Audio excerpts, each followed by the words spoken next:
Sagantaa keenya har'aan yaaddoo weerara utaalloo dhiyeenya Finfinnee keessatti mul'ate irratti yaada ogeessa fayyaa. Dhimma Itoophiyaa fi Somaaliyaa irratti marii pirezidaantiin Keeniyaa fi aanga'aan US taasisan. Dhimma ajjechaa abbootii gadaa Karrayyuu irratti wal saaxiluun aanga'oota mootummaa gidduutti uumamaa jiru maali? Hoggansawaan hojjetuun beekne haantummaa saba isaan qabne dhugaadhaan hoggansa mataarra taa'ee akka kana hojjeturra qabsaa'uu baannaan rabbiinuu na gaafataa jechuudha. Odeessaalee gaggabaaboo addunyaas qixeeffannee jirra, hanga xumuraatti nu waliin tura.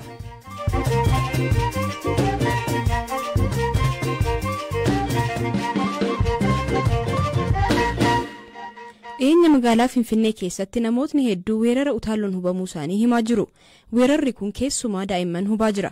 Hospitaalaa fi kolleejii meedikaalaa Paawuloos Milineemitti gargaarsaa Piroofeesarii fi ogeessa fayyaa daa'immanii kan ta'an Dr. Faasil Member weerarri kun ka'umsa akkamii qabaata, akkamiin ittisamuu qaba, akkasumas namni hubame akkamiin wallaanama kan jedhu irratti BBC'f ibsa gabaabaa kennaniiru. ብዙ ሰው አሁን ባለው መዘናጋት ያፍና ያፍንጫ መሸፈኛ ያደርጋል namni hedduu amma dagannaadhaan maaskiin fayyadamu sababa walgahii siyaasaan yookaan amantaatiinis namni hedduu wal tuttuqu itti fufeera namni hedduu haala jiru dagateera darbeeyyuu guutummaatti irraanfateera dabalataan immoo manneen barnootaa erga banamanii amma gara ji'a 2 yookaan 3ti yeroo kanatti daa'imman mana barumsaa deeman baay'achaa dhufanii tuttuqqiin ni baay'ata tuttuqqiin kun gara manaatti dhufa manatti immoo gara daa'immanii fi ga'eessotaattis darbuu mala sababoonni ijoon warra kanadha jennee yaanna inni amma namoonni utaalloodha jedhanii himatan kan adda isa taasisu kaanirra qufaa hoo'insa qaamaa mataa bowwuu dhukkubbii dugdaa fi qaama caccabsuu isa kaanirraa cimaa ta'e qaba akkasumas yeroo hedduu dandeettii foolii fi dhandhamuu dhabuunis ni mul'ata egaa koovidis ta'ee vaayirasoonni biroo mallattoolee wal fakkaataa akkanaa ni qabaatu ta'us garuu isa ammaa kana adda kan taasisu namoota hedduu hubuu isaa fi mallattoo cimaa qabaachuu isaati namoonni hubaman hundi dhukkubbiin isaanii hanga hospitaala ciisanitti isaan geessuu baatus namoonni hedduun garuu mallattoolee kanaan hubamanii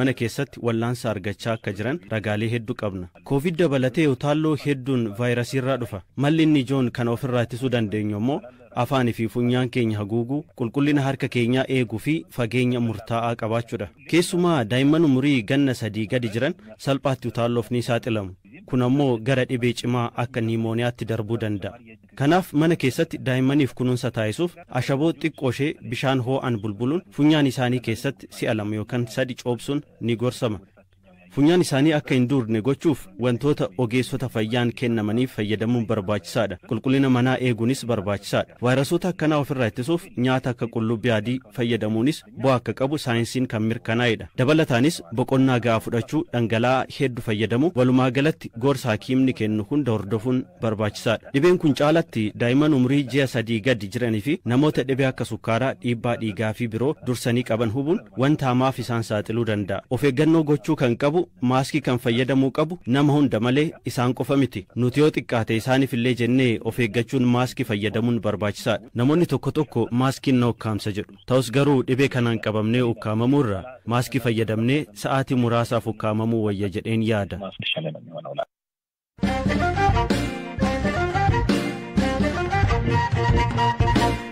Ministeerri Haajaa Alaa US Antoonii Bilinkanii fi pirezidaantiin Keeniyaa Uhuru Kenyaattaa dhimma rakkoo nageenyaa Itoophiyaa fi goolama siyaasaa Somaaliyaa akkamiin akka furuun danda'amu irratti waliin mari'ataniiru. Antoonii Bilinkan Uhuru waliin dhimmoota waloo ta'anii fi dhimma naannawaa gaanfa Afrikaa fi ba'a Afrikaa irrattis mari'ataniiru. Zalaalam Taaddasan gabaasa dabalataa qaba.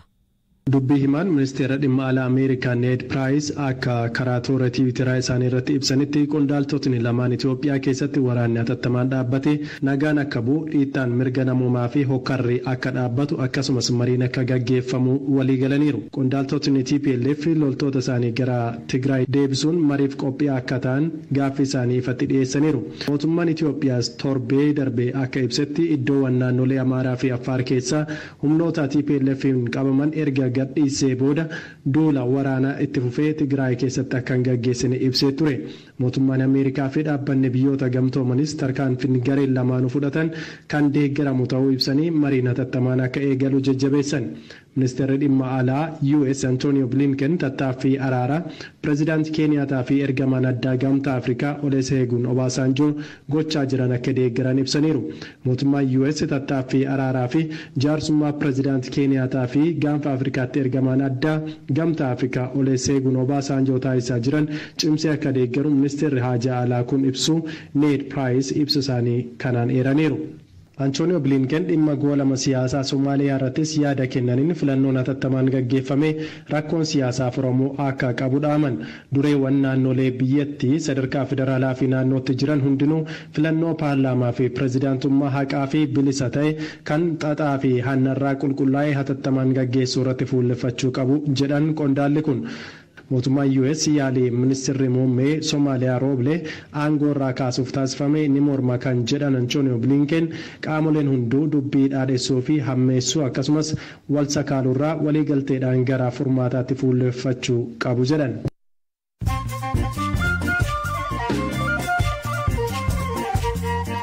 Dhaggeeffattoota keenya amma immoo odeessaalee gaggabaaboon simbiraan ga'a. Manni maree bakka bu'oota uummataa wixinee labsii koomishinii marii biyyaalessaa hundeessuuf dhiyaate sagalee mormii 13 fi sagalee dhorkannaa tokkoon sagalee caalmaan raggaasise.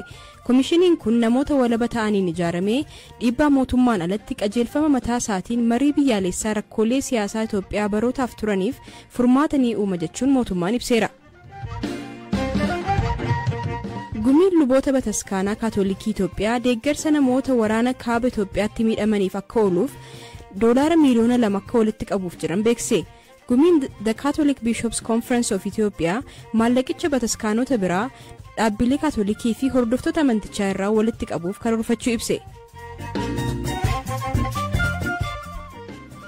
Leenjisaan Arsenaal yeroo lammataaf COVID-19 waan qabameef tapha kilabichi Manchester City waliin gaafa sanbataa dhufu taphatu irratti hirmaatu.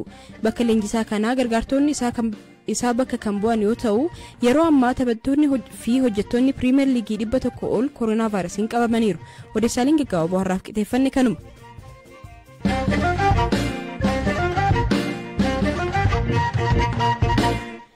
Torban sadii dura abbootiin gadaa Karrayyuu yoo xiqqaate 14 ta'an ajjeefamuun isaanii dhaga'amuun booda uummata biratti dheekkamsi ka'ee ture.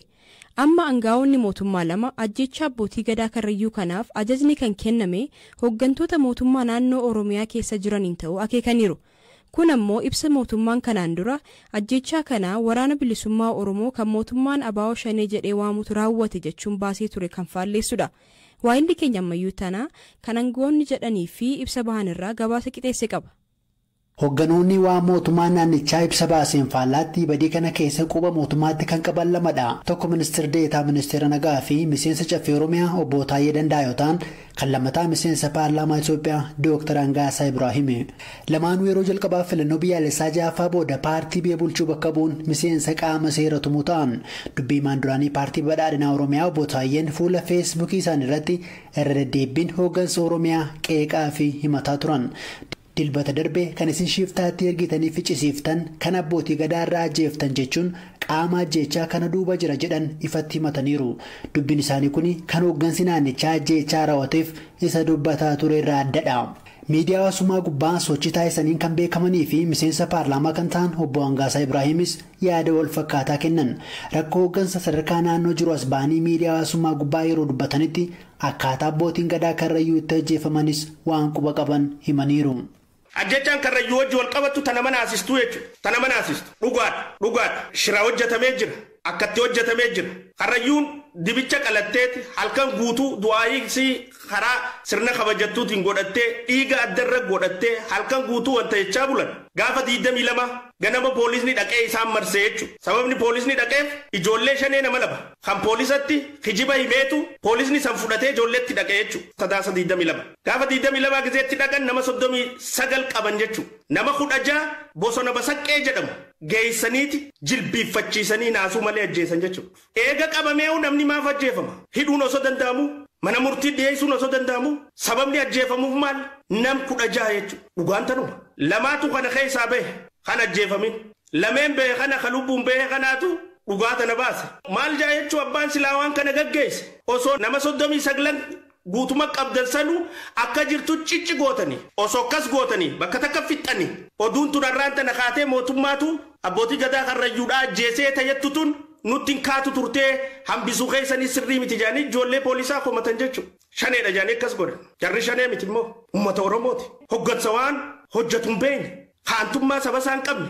Dhugaadhaan hoggansa mataarra taa'ee akka kana hojjeturra qabsaa'uu baannaan rabbiin na gaafataa jechuudha. Dubbiin qondaaltota lamaanii keessumaa kanneen ajjeechaa jalaa miliqan irraa inni odeeffatu isaanii Dr. Angaasaan dubbatan odeeffannoo BBC nama dura yeroo ajjeechaan abbootii gadaa karrayyuu irratti gabaasa hojjetu argateen wal sima. Dubbii isaanii booda qaamni mootummaa asbee deebii irratti kennee hin jiru.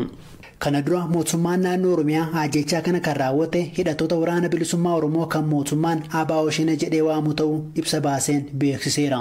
Xumura torban darbe dhimma ajjeechaa kana hoogganaa biiroo bulchiinsaa fi nageenyaa Oromiyaa obbo Shaafii Hussein gaafadheera. Garuu jiraattonni mootummaa jedhu. Shanee raawwate. Akkamiin raawwate shaneen achi jira? Biyya gooluudhaaf jira qabatamaadhaan aana sana. Aana Fantaallee moo eessa? Biyya gooluudhaaf mootummaan akka inni uummata biraa qabatamaadhaan gochuudhaaf gocha shiraan dabalameedha. Saganteeffamee karoorfamee qindaawaadha. Akkamitti raawwate jechaan sun? Inni kun qorannaa poolisiiti.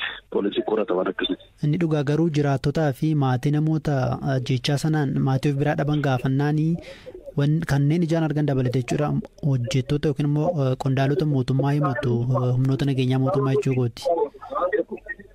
Mootummaa akka himatan mootummaa akka shakkanu humna badii kana raawwatatu dursee olola gadhiisi dursee ajandaa gadhiisi gocha kanaan akka hin shakkamne gochuudhaaf.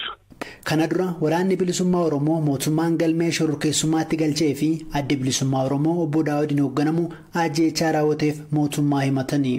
Abbootiin gadaa Oromoos kana dura ajjeechaa miseensota abbootii gadaa karrayyuu irratti raawwate balaaleffataniiru.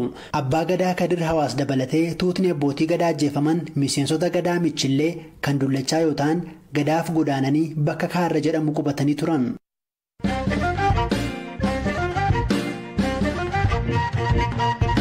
Gabaasa keenya isa xumuraarra geenyerraa hojiiwwan aartii akka muuziqaa fi fiilmiitiin miidhaa fi miira waraanaa ibsachuun kan baramedha. Fakkii kaasuunis akkasuma. Gaabreelaa Tasfaayee ogummaa fakkii kaasuu qabduun waraana kaaba Itoophiyaatti deemaa jiru irratti miira ishee ibsatti. Kana irratti Biraanuu Gammachuun kan qopheeffate qaba.